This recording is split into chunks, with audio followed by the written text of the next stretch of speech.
Hello, everyone, and welcome to today's session in understanding the diagnosis of UIP pattern fibrosis from CT chest. I appreciate the fact that diagnosing ILD can be very challenging and complex as there are more than 200 patterns of ILD on CTs.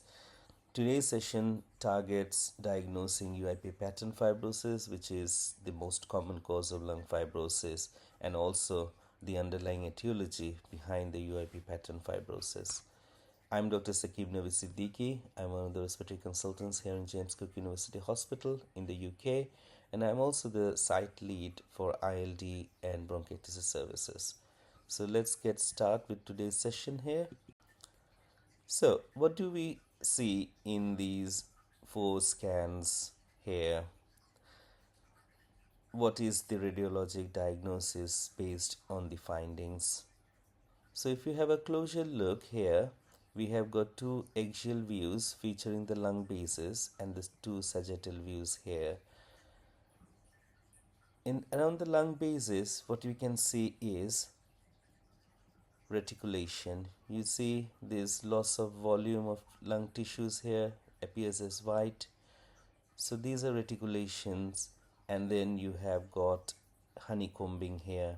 Honeycombing means thin cystic air spaces. You can see honeycombing here, you can see honeycombing here.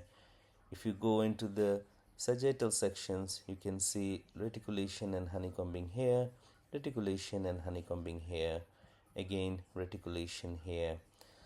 And if you have a closer look, these are all located subpleurally. It's not central. So if you have a look at the bronchus here, you can't see any honeycombing around the bronchus. So there is no findings in the central area, rather everything is in the subpleural region. And if you have a look at the bronchus on these 2 slides, the bronchus is dilated. This is what we call traction bronchiectasis or secondary bronchial dilatation. This is not our typical bronchiectasis. I will explain it later in today's session. And to clarify that, these days we tend to call it secondary bronchial dilatation rather than traction bronchiectasis, just to avoid the confusion of bronchiectasis. So if we summarize, what we have noted here in these scans are, we have got subpleural bibasal reticulations with honeycombing and secondary air dilatation or traction bronchiectasis, classical for UIP pattern lung fibrosis. As we explained, the CT shows bibasal subpleural coarse reticulation with honeycombing. These are consistent with UIP pattern fibrosis. When we are mentioning of UIP pattern fibrosis, generally we try to classify it according to this set of guidelines that we were given by the joint ATS, ERS, GRS and ALAT clinical practice guidelines in terms of diagnosing idiopathic lung fibrosis. What the guidelines told us is there is a definite UIP pattern, there is a probable UIP pattern, and then there is indeterminate UIP pattern, and obviously there is an alternative diagnosis as well. So when to say that we have a definite UIP pattern fibrosis? So if you imagine the slides that we have gone through, there was subpleural reticulation, there was honeycombing, and there was traction bronchiectasis. Now the cardinal features of having a definite UIP pattern fibrosis is honeycombing. Unless and until you have honeycombing, you cannot say this is a definite UIP pattern lung fibrosis. You can have the subpleural reticulation, you can have the secondary airway dilatation, but you need to have honeycombing at the lung bases to definitely confirm the diagnosis of UIP pattern fibrosis. If the honeycombing is absent, but you still have subpleural reticulation and traction bronchiectasis or secondary airway dilatation, then it will be a probable UIP. may be an early developing UIP pattern fibrosis, but it's not a definite UIP pattern fibrosis. So, to keep in mind, out of the three cardinal features of UIP pattern fibrosis, honeycombing is the most essential one to confirm the diagnosis of UIP pattern fibrosis. If you do not see honeycombing, it is not a UIP fibrosis yet. So, bibasal subpleural reticulation with honeycombing, as I mentioned, is a definite UIP. And then once you have a definite UIP pattern fibrosis, you need to think about possible 4 explanations or reasons behind such appearance. The commonest being is idiopathic lung fibrosis, IPF, then whether there is any underlying connective tissue disease which is resulting in interstitial lung disease, or you need to think about exposures, whether there is significant asbestos exposure or any CT findings to suggest asbestosis, or any culprit medications that might lead into such UIP pattern fibrosis. So as I said at the beginning of my video, that UIP pattern fibrosis is just the pattern we note on the CT. That is not the diagnosis. So there has to be an underlying cause which is triggering such appearance on the CT. The commonest cause is IPF. So how to diagnose IPF then? Basically, it's idiopathic, right? So you have to rule out all the other possibilities. So you have to rule out a CT-ILD, you have to rule out exposures such as asbestos and medications. If all done, then you can confirm the diagnosis of IPF. So when you see such fibrosis, honeycombing and traction bronchiectasis, I guess you probably have to ask yourself 3 or 4 rather step of questions here. The first step is it really fibrosis? And what do we mean by fibrosis? Basically, fibrosis means that there has been tissue damage resulting in volume loss, loss of architecture, and secondary airway dilatation. So as you can see in these slides, all these white areas, they are supposed to be lung parenchymal tissue, right? But now you cannot see any of that. These are the interstitium which has been damaged, resulting in loss of volume of lung tissues here. And that has created these cystic thin spaces that we call the honeycombing. And when you have tissue loss here, what it causes is it attracts the bronchus, it pulls the bronchus towards it, and the bronchus becomes dilated. That is the pathophysiology of dilated bronchus or traction bronchiectasis in UIP pattern lung fibrosis. If you had normal lung parenchyma and interstitium here, the bronchus would have been normal. So first step is it really fibrosis? The best way to answer is have a look at the bronchus, have a look at whether there is cystic honeycombing around as well. Fibrosis basically means these interstitium and the lung parenchymal tissues have been damaged. So you see opacity here, and that pulls the bronchus towards itself. Then, as we mentioned before in the video, is it really traction bronchiectasis or a true bronchiectasis? So if you look at this image, you can see a lot of the lung tissues has been damaged here. That is the fibrosis, right? So when the lung parenchyma and interstitium in these parts have been damaged, the bronchi gets pulled towards the damaged lung tissue, and you have a dilated bronchus here. This is traction bronchiectasis or secondary bronchial dilatation. If you compare this towards typical bronchiectasis, then you can see the bronchus is dilated and it's not tapered, it's dilated from the proximity to the distal throughout. And if you look at the surrounding lung tissue, there is no loss of volume of lung parenchyma here. You have got good lung tissue here.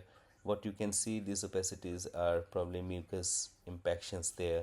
So you have got good lung parenchymal tissues here and a completely dilated bronchus from the proximity towards the distal part. This is a typical bronchiectasis. that you can see here. Okay, and if you compare that to this slide, you have loss of volume here and the bronchus is dilated. So this is the traction bronchiectasis or secondary bronchial dilatation seen in interstitial lung disease. Then the step 3, you have to ask yourself, are these findings subpleural? So as we discussed before, you can see the reticulations, you can see the honeycombing, and these are all at the bases and these are subpleural. You can't see these findings in the proximity, you see it in the subpleural region. Again, looking at the axial scans, these are subpleural findings that you can see, nothing peribronchial or central. And lastly, is there honeycombing? We mentioned before, honeycombing is the cardinal and definite sign for UIP pattern fibrosis. You have reticulations here, you have secondary airway dilatation here. Till you see honeycombing, you cannot confirm that this is a UIP pattern fibrosis. As we mentioned, UIP pattern fibrosis, the commonest cause is IPF, but to get to the diagnosis, to reach to the diagnosis of IPF, you have to literally rule out all these 3 possibilities. Is there any underlying connective tissue like an RA or a systemic sclerosis or a myositis?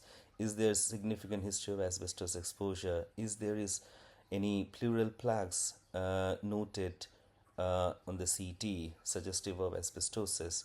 Is there any history of taking these medications, recurrent UTI, patient is on nitrofurantoin, and all these other medications like sulfasalazine, methotrexate, cyclophosphamide, penicillamine?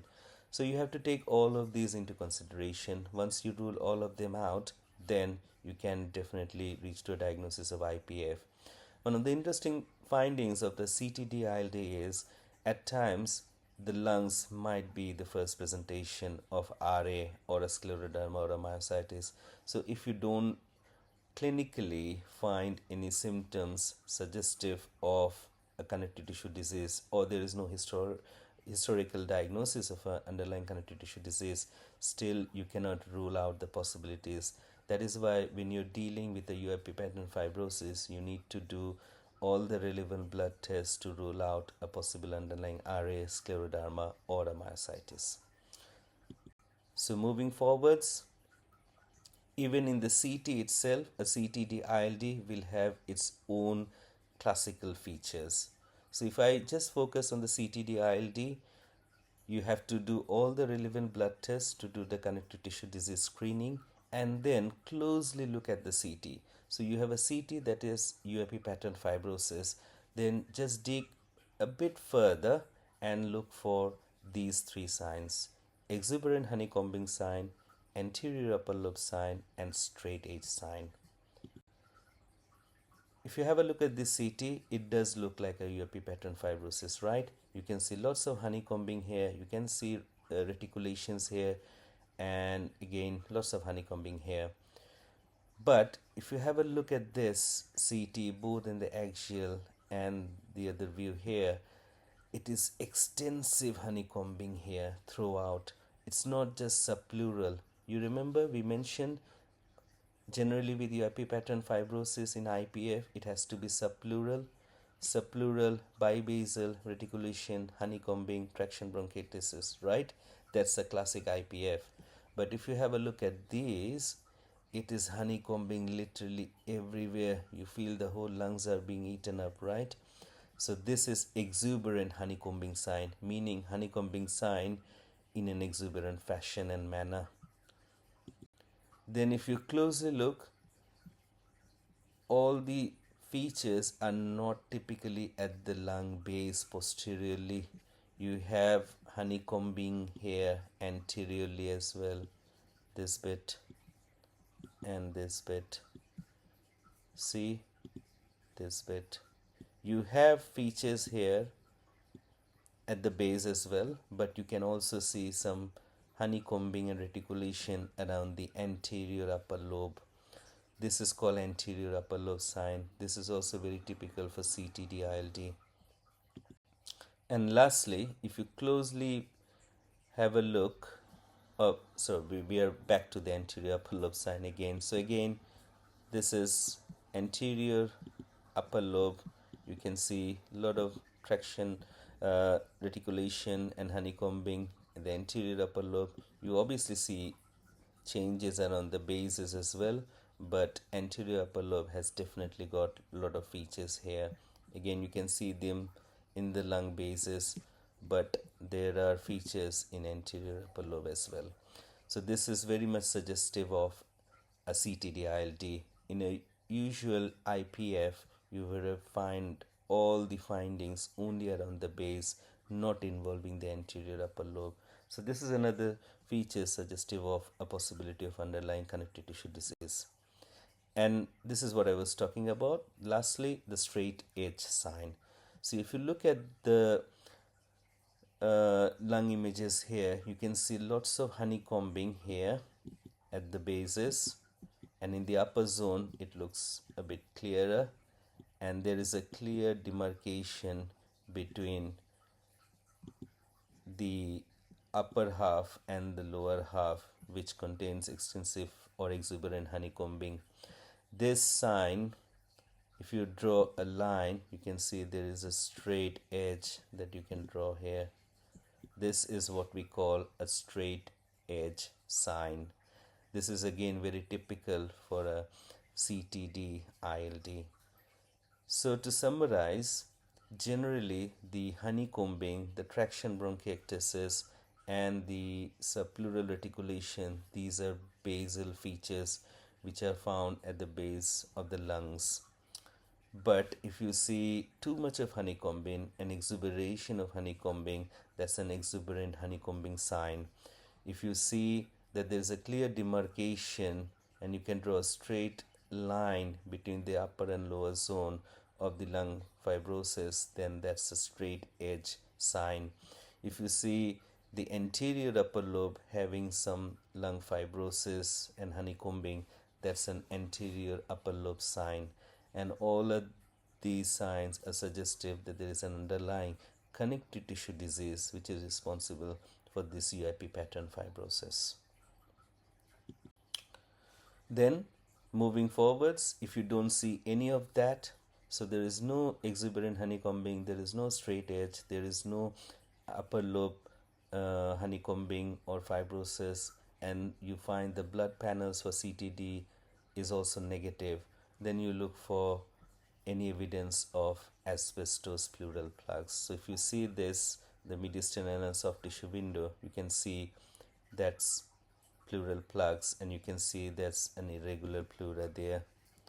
So pleural plugs here, pleural plugs here, pleural plugs here, pleural plugs here. Coming to here, you can see some plugs here.